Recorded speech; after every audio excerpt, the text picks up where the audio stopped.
My name is Jaden, and I'm from Hempstead, New York. My experience with Garden City, New York media was very positive. I felt like I learned a lot, not just in marketing and social media content creation, but also in producing and editing different videos and working with clients to get their vision, to bring their vision to life. My favorite part of the internship was making a podcast. The interns and I were able to use all of the podcasting equipment. We learned how to connect all the cameras and the audio and edit all of that footage together. And it was a really fun experience to understand the client's point of view when they come into the studio to record a podcast.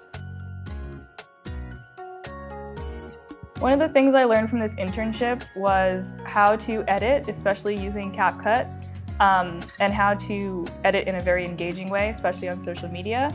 And also the importance of keeping up with trending sounds, trending hashtags, basically learning how to market your brand or your company onto social platforms.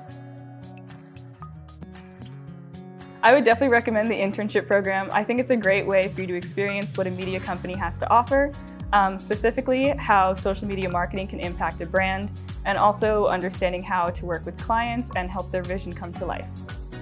Hi, my name is Jaden Marty, and you're watching Garden City, New York Media.